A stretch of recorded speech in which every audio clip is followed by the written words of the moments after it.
اس سے بڑا صلہ اور کیا ہو سکتا؟ کوئی کسی کو اپنا بنا لے، اس سے بڑا صلہ اور کوئی ہے ہی نہیں، بلکہ عاشق تو یہی چاہتا ہے کہ کبھی تو ایک بار مجھے اپنا کہہ دے۔ اللہ فرماتا ہے اعلان کر آسمان والوں میں، زمین والوں میں کہ یہ اللہ کا محبوب ہے یا اللہ تیرا محبوب ہے۔ فرمایا جو میرا محبوب ہوگا جب تک اسے محبوب نہیں رکھو گے میں تمہارے قریب۔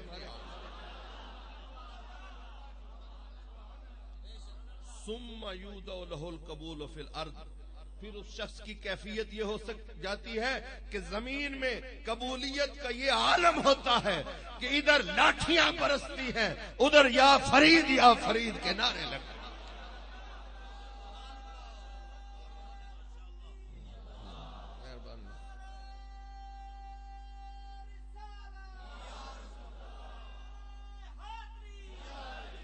ادھر سے لاٹھیاں برس رہی ہیں، ہر دفعہ یہ سوچتے ہیں آئندہ نہیں آئیں گے، لیکن عجیب عالم ہے کہ عرش مجید تے بانگاں ملیاں تو سنیاں شہر لاہور، شاہ عنایت کنڈیاں پائیاں لک چھپ کھچدا ڈور۔ میں تو یہی سمجھتا ہوں کہ عرش سے وہ جو پیغام آیا تھا وہ لاہور تک آیا، اور پھر اس کا عالم یہ تھا کہ نگر نگر گلی گلی یہ بات ثابت ہو گئی یہ کوئی عام نہیں ہے، اللہ نے اس کو منتخب کر۔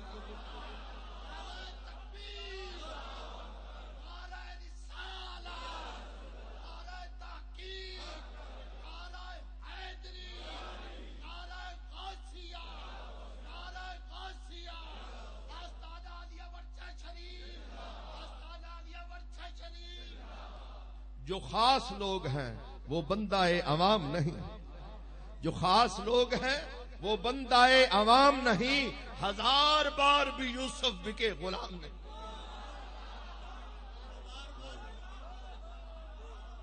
جو خاص لوگ ہیں وہ بندہ عوام نہیں، ہزار بار بھی یوسف بکے غلام نہیں۔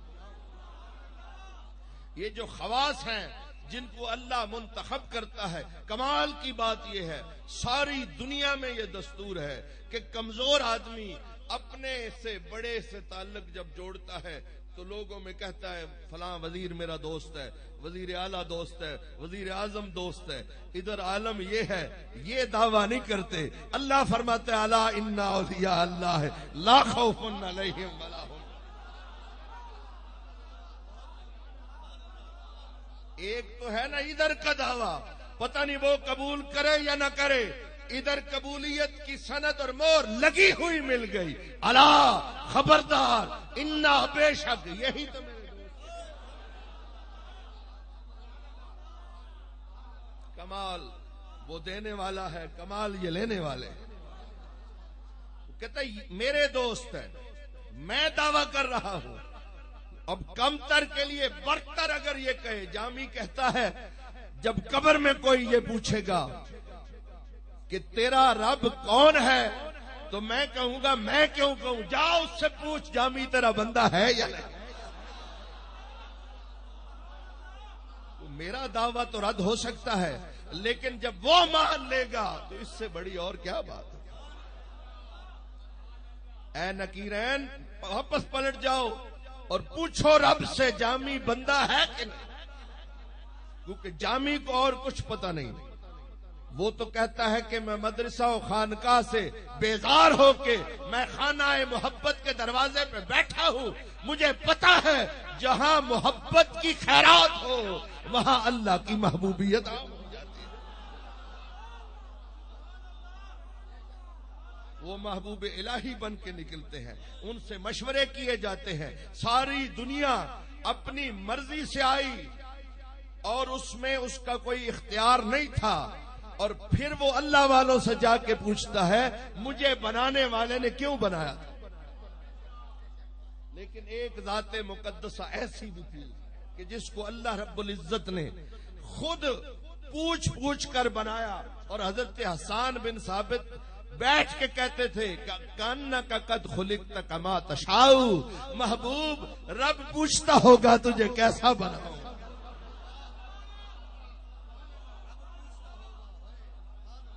تو اللہ جواباً جب حضور اللہ پوچھ رہا ہوگا تو حضور فرماتے ہوں گے، عرض کرتے ہوں گے یا اللہ آنکھ میری ہو، اس میں نور تیرا ہو، ہاتھ میرا ہو، قدرت تیری ہو، سامنے میں ہوں، جلوہ تیرا ہو، جو مجھے دیکھ لے وہ تجھے دیکھ لے۔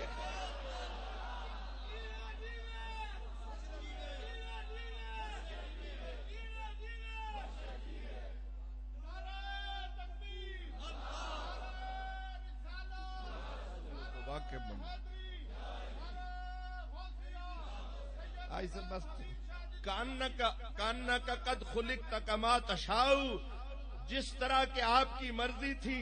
اب حضور یہ کہتے ہوں گے سینہ میرا ہو، علم تیرا ہو، ذات میری ہو، اس میں جلوہ تیرا نظر آئے، اور پھر جب میں نکلوں تو بدی جمال و خوبی سر عرش گر خرامی، تو بدی جمال و خوبی سر عرش گر خرامی، تو بدی جمال مل کے کہہ دے تو بدی جمال و خوبی سر عرش گر خرامی، تو بدی جمال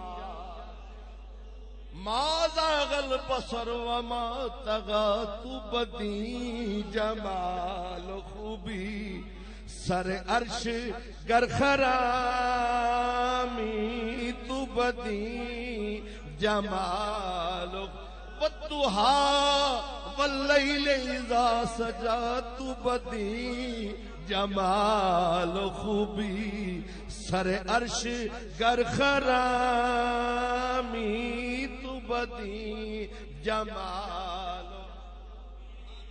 واہ محبوبہ چے حسنت آنکھ در یکدم، رخت را صد نظر بینم، ہنوزم آرزو باشد کہ یک بار دیگر بینم، تو بدی جمال و خوبی سر عرش گر خرامی، تو بدی جمال و خوبی۔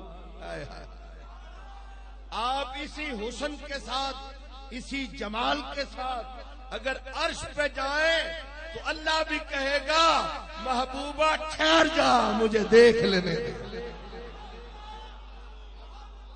تو بدی جمال و خوبی سر عرش گر خرامی، تو بدی جمال، تو بدی جمال و خوبی سر عرش گر خرامی، ارنی بگویا داکس کہ بگفت لن ترانی، ارنی بگویا آکس، ارنی بگویا داکس کہ بگفت لن ترانی، ارنی بگویا داکس۔ یہ لن ترانی کی صدائیں جو موسیٰ علیہ السلام کے لیے تھی، کیونکہ قوم کہتی تھی لن نؤمن حتی نر اللہ جہرتاً، ہم اس وقت تک ایمان نہیں لائیں گے جب تک کہ اللہ کو ظاہراً نہ دیکھ لیں۔ اب موسیٰ علیہ السلام سے پوچھتے ہیں آپ نے دیکھا کہ نہیں؟ دیکھنے گیا تھا، جلوہ دیکھا بے ہوش ہو گئے، ارنی بگویا داکس کہ بگفت لن ترانی، ارنی بگو۔ سب سن کے کہتے رہے، میرے اور آپ کے محبوب دیکھ کے کہتے رہے کہ لا الہ الا اللہ محمد رسول اللہ۔ لیکن عجیب بات ہے کہ موسیٰ علیہ السلام دیکھنے گئے، تجلی پڑی، بے ہوش ہو گئے، تین چیزیں وہاں تھیں. ایک نبی تھا، 70 امتی تھے، ایک پہاڑ. بقدر ظرف تجلی پڑی. یہ برابر کہنے والوں 70 مر گئے اس لیے کہ وہ نبی نہیں تھے، اور نبی وہ ہوتا ہے تجلی پڑے تو صرف بے ہوش.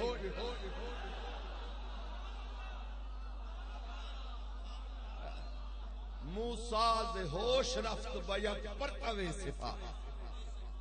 یہ جمالی ایک شاعر ہوا، چشتی تھا.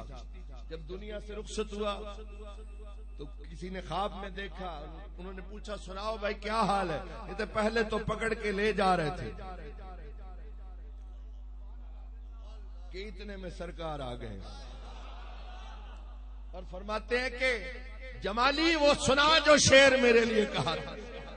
تو میں نے ہاتھ باندھ کے کہا موسیٰ ز ہوش رفت بیک پرتو صفات، تو عین ذات میں نگری در تبسمی.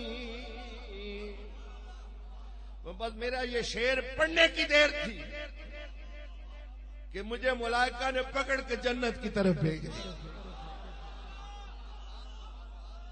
کہ موسیٰ بے ہوش ہوئے علیہ السلام، اور سرکار دو جہاں ظاہراً سامنے وہ چشم سر دیکھتے رہے لیکن مسکراتے رہے. تو جب موسیٰ علیہ السلام کو یہ احساس ہوا تو انہوں نے دعا کی تھی کہ یا اللہ مجھے بھی امت مصطفیٰ میں کر دے، کیونکہ انہوں نے یہ ڈھنگ تلاش کر لیا تھا کہ اگر خدا کو دیکھنا ہے تو مدینے کی کسی گلی میں کھڑے ہو کے سرکار کا چہرہ دیکھنے سے خدا نظر آ جائے.